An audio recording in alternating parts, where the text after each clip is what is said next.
ஏன்னா சண்டை போட்டுருக்கேன் உங்களோட கடந்த 10 ஆண்டு காலம் பாட்டாளி மக்கள் கட்சியில இருந்து எப்படிலாம் போரிட்டு இருப்பேன், எப்படிலாம் சண்டை போட்டுருப்பேன் தெரியும் எனக்கு. ஒருபோதும் தலைவர் கலைஞரும் சரி, வேல்முருகன் நான் அவர்கிட்ட பேசினேன், அம்மையார் ஜெயலலிதா அவர்களே 11 முறை உட்கார எழுந்துக்கு ஒரு பதிலடி கொடுத்தேன். உங்களுடைய ஆட்சியில் நீங்க கொடுத்த ஃப்ரீடம் தான் தளபதி.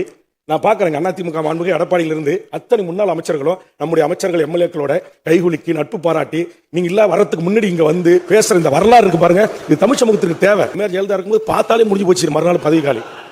அந்த ஒரு ஃப்ரீடம். ஒரே ஒரு பெருமிதம் எனக்கு, தலைவர் கலைஞரை விட தாங்கள் தலைமையேற்று தமிழ்நாட்டின் தேர்தலை சந்தித்ததில் தோல்வியே எதிர்கொள்ளாத தலைவராக நீங்கள் வளர்ந்திருக்கிறீர்கள். 6வது முறை நாட்டுக்கு முதலமைச்சராக திராவிட முன்னேற்ற கழகம் அமைந்திருக்கிறது. 7வது முறையும் தலைவர் கலைஞர் அவர்கள் உயிரோடு இருக்கின்ற காலத்தில் தன் பேச்சு, தன் எழுத்து, தன் ஆற்றல் அத்தனையும் பயன்படுத்தி மீண்டும் இந்த தமிழ்நாட்டு மக்கள் மிகப்பெரிய வாய்ப்பை 96 மக்களுக்கான நலத்திட்டங்களை வாரி வழங்கிய மகத்தான அந்த தலைவரை மீண்டும் அமரவிடாமல் தமிழ் சமூகம் தவறவிட்டது. அதுபோன்று தமிழ் சமூகம் தவறவிடக் கூடாது. இந்த உழைப்புக்கும், இந்த திட்டத்துக்கும், இந்த அர்ப்பணிப்புக்கும், இந்த நாட்டுக்கு மக்கள் காட்டிய பங்களிப்புக்கும் சரியான ஒரு வாய்ப்பை தமிழ்நாட்டின் அரசியல் வரலாற்றில் உருவாக்காத புதிய வரலாற்றை, தமிழக தலைவரால் முடியாததை கூட அரசியல் அதிகார வரலாற்றில் முத்தமிழறிஞர் கலைஞருடைய சாதனையை முறியடிக்கின்ற வகையில் திராவிட முன்னேற்ற கழகம் தொடர்ச்சியாக 2வது முறை தமிழ்நாட்டின் ஆட்சி அறையில் உங்கள் தலைமையில் ஏறியது, அமர்ந்தது என்கிற வரலாற்றை நீங்கள் உருவாக்க வேண்டும். அதற்கு அதை உள்வாங்கி அதை பக்குவமாக மிக பணிவாக ஒரு முதலமைச்சருடைய மகன், ஒரு நாட்டுடைய துணை முதலமைச்சர், ஒரு மாபெரும் இயக்கத்துடைய லட்சோப லட்ச இளைஞர்களை தன்னகத்துக் கொண்ட ஒரு இளைஞரணியினுடைய செயலாளர், நீங்கள் வகித்த பதவியை வகிக்கின்றேன் என்கிற துளியும் தலக்கணம் இல்லாத ஒரு நாட்டுடைய துணை முதலமைச்சரை பெற்றிருக்கு தந்திருக்கிறீங்க. நான் நேற்றுக்கு பேசும்போதே சொன்னேன், நான் உதயநிதி என்று பல இடங்களில் பேசியிருக்கிறேன். இன்னைக்கு அப்படி பேசக்கூட ஒரு நம்ம அப்படி சொல்லிடக்கூடாதுன்னு நினைச்சேன். ஆனா இன்னைக்கு லட்சோப லட்ச மாணவர்கள், சாதாரண குக்கிராமத்தில் பிறந்த ஏழை எளிய தாழ்த்தப்பட்ட குடிசையில் பிறந்த குழந்தை செல்வங்கள் கூட இன்னைக்கு உலகளாவிய சாதனைகளாக வந்து இவர்களுடைய கரங்களால் பரிசு வாங்குகின்ற போது சிரித்த முகத்தோட உதயண்ணான்னு குழந்தை செல்வங்கள் கூப்பிடுது. அதில் நான் கூட்டுறது கூட தப்பில்லை என்று நான் என்னை தேற்றிக் கொண்டேன். நான் எதற்காக இதை சொல்கிறேன் என்று சொன்னால், உங்களுடைய தலைவர் கலைஞருடைய வளர்ப்பு, உங்களுடைய வளர்ப்பு, அது ஒரு தலைமை பண்பு என்பது அது இயற்கையாகவே அந்த தலைமை அந்த ஜீன்ல இருந்து அப்படி ஊறி வந்திருக்கு. நான் ஏன்னா சண்டை போட்டுருக்கேன் உங்களோட கடந்த 10 ஆண்டு காலம் பாட்டாளி மக்கள் கட்சியில இருந்து எப்படிலாம் போரிட்டு இருப்பேன், எப்படிலாம் சண்டை போட்டுருப்பேன் தெரியும் எனக்கு. ஒருபோதும் தலைவர் கலைஞரும் சரி, வேல்முருகன் நான் அவர்கிட்ட பேசினேன், அம்மையார் ஜெயலலிதா அவர்களே 11 முறை உட்கார எழுந்துக்கு ஒரு பதிலடி கொடுத்தேன். பேசி முடிச்ச உடனே என்னை கட்டி பிடிச்சி, நீ வேல்முருகன் இல்லையா, நீ தூள் முருகன் அப்படின்னாரு. எனக்கு எப்பயுமே இந்த உதடு கொஞ்சம் சிவப்பா இருப்பாங்க. ஒரு நாள் கார்ல போகும்போது, வழி அனுப்ப போகும்போது கிட்ட கூப்பிட்டாரு, இந்த உதட்டை பார்த்துட்டு லிப்ஸ்டிக் போட்டு வந்தியா அப்படின்னாரு. இல்ல தலைவர், இது இயற்கையான அப்படின்னு.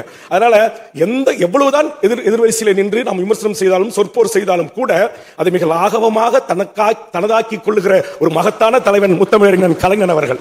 அந்த வழித்தோன்றர்களாக வார்த்தெடுக்கின்ற ஒவ்வொரு தலைவர்களும் நாங்க கூட பாக்குறேன். உங்களுடைய ஆட்சியில் நீங்க கொடுத்த ஃப்ரீடம் தான் தளபதி.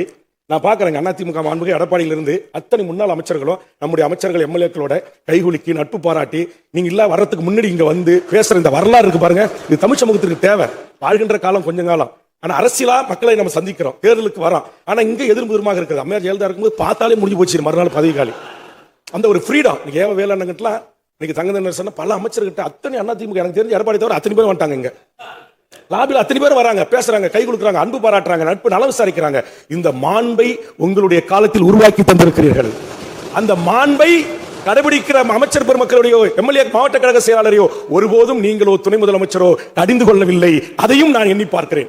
ஆக இந்த பண்பற்ற திராவிட இயக்கத்தினுடைய வழித்தோன்றர்கள் இந்த தமிழ் இனத்திற்குரிய பண்பற்ற ஒரு அரசியலை வளர்த்தெடுப்பதற்காகவே திராவிட முன்னேற்ற கழகம் என்கிற இந்த மகத்தான பேரியக்கம் இந்த மண்ணில் பண்பட்ட சொன்னாங்க. பண்பட்ட அதான் சொன்னேன். பண்பட்ட இந்த பண்பட்ட பண்பட்ட தான் மாறி இருந்தாலும் பண்பட்ட நான் சொல்றது சரிதான். சரியாதான் சரியா. அதனால ஒரு வார்த்தை தவறா கேட்டு இந்த பண்பட்டதான் இந்த பண்பற்றன்னு சொல்லல, பண்பட்ட இந்த அரசியலை தளபதிக்கும் பின்னால் நம்முடைய இளைஞனி துணை முதலமைச்சர் அவர்களும் ஏனைய மூத்த அமைச்சர் பெருமக்களும் இன்றைக்கு கடைபிடிப்பது என்பதும் உண்மையிலேயே இன்றைக்கு மனநிறைவாக இருக்கிறது. அந்த மனநிறைவான இந்த அரசியலை செய்கின்ற திராவிட முன்னேற்ற கழக தலைமையிலான இந்த அரசில் நான் சட்டப்பேரவை உறுப்பினராக இருந்து பணியாற்றி நான் இங்க எல்லா எதிர்க்கட்சி தலைவர்களும் வரவேற்பாங்க. குறிப்பா அதனுடைய தொழிலாளர் சட்டம் ஒற்றையாளா போய் தலைமை கிட்ட சொன்னேன். மறுநாளே கூட்டணி கட்சி தலைவர்கள் எல்லாரும் போய் சொன்னோம், உடனடியாக ரத்து. அந்த எதிர்க்கட்சிகளுக்கும் உரிய மாண்போடு சொல்ல வேண்டிய நேரத்தில் அதை ஏற்றுக்கொண்டு அதை ரத்து செய்கின்ற அந்த மனப்பக்குவம் தளபதி உங்களை தவிர யாருக்கும் அது அமையாது. அதே மாதிரி உயர்கல்வித்துறை அமைச்சர் என்னுடைய திராவிட முன்னேற்ற கழகத்தினுடைய ரூம்மேட்ஸ் கோவி செய்யன் அவர்களால் கொண்டு வரப்பட்ட அந்த உயர்கல்வித்துறைக்கான அந்த சட்டம் இன்னைக்கு திரும்ப பெற்றிருக்கு. அதே மாதிரி கூட்டணி கட்சி தலைவர்கள் சொன்ன உடனேயே அதை கேட்டு நடைமுறைப்படுத்துறீங்க பாருங்க. இந்த விட்டு கொடுப்பு என்பதுதான் விட்டு கொடுத்தவர்கள் வீழ்ந்ததாக வரலாறு இல்லை, வாழ்ந்ததாக தான் வரலாறு உண்டு. ஆக எதிர்க்கட்சி வரிசையில் அமர்ந்து உங்கள் சின்னத்தில் நின்று வெற்றி பெற்று நாங்கள் உங்களுக்கே ஆலோசனை கூறுகிறோமா, எங்களுக்கே ஆலோசனை கூறுகிற இடத்தில் நீங்கள் இருக்கிறீர்களா என்று எடுத்துக்கொள்ளாமல் நீங்கள் அதை அணுகின்ற முறை மாண்புமிகு உறுப்பினர் சேகர் பாபு அமைச்சருக்கும், எங்களுடைய துரைமுருகன் அவர்களுக்கும், எங்களுடைய சிவசங்கரன் போன்றவர்களுக்கும், இங்க நிறைய இடத்தில் பொன்முடி போன்றவர்கள் நாங்கள் மோதி இருக்கிறேன். பெருவருக்கும் நாங்கள் வார்த்தை போய் முட்டி இருக்கிறது. அது இந்த அவையோடு சரி. வெளியே போன பிறகு அவரும் எனக்கு பரஸ்பரம் வணக்கம் சொல்கிறார், நானும் அவருக்கு வணக்கம் சொல்கிறோம். இந்த பண்பாட்டை உருவாக்கியது திராவிட இயக்கம், திராவிட முன்னேற்ற கழகம். அதை கட்டி காத்து வருகிறது.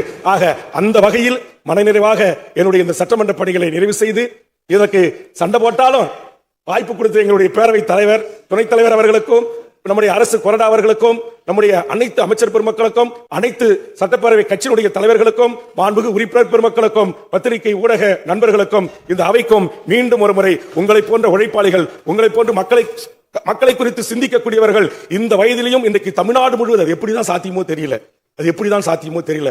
முதல் நாள் கன்னியாகுமரி, மறுநாள் மதுரை, மறுநாள் சென்னை, மறுநாள் குளத்தூர், மறுநாள் திரும்பவும் தேனி என்று இன்றைக்கு முழுக்க தமிழ்நாடு முழுவதும் பம்பரமாக சுழன்று இந்த மக்களுக்கான திட்டங்களை தீட்டி அரசியல் கட்சி மாநாடுகளில் பங்கெடுத்து இத்தனை கூட்டணி கட்சி தலைவர்களுடைய இன்பம், துன்பம், துயரம், கல்யாணம், சாவு, வாழ்வு, நல்லது, கெட்டது, பாராட்டு, ஏற்புரை எல்லாவற்றிலும் பங்கெடுத்து தமிழ் சமூகத்துக்கு பங்காற்றிய மிகப்பெரியவர்களை, தகைசார் தமிழர் விருதுகளை தேடி சென்று ஒரு முதலமைச்சர் ஒரு அரசியல் கட்சியுடைய தலைவர்களுடைய வீட்டுக்கு சென்று மரியாதை செலுத்துவது. ஒரு சுற்றுச்சூழலுக்காக ஒருவர் போராடுகிறார் என்று சொன்னால், அவர் உடல்நிலை சரியில்லாமல் இருக்கிறார் என்று சொன்னால், அவர் சாதாரண நிலையில் இருக்கக்கூடியவர் நம்முடைய நிர்மல் அவருடைய வீட்டுக்கு போய் அங்க நீங்க விசாரிக்கிற இந்த பான்பலாம் யாருக்கும் வராது.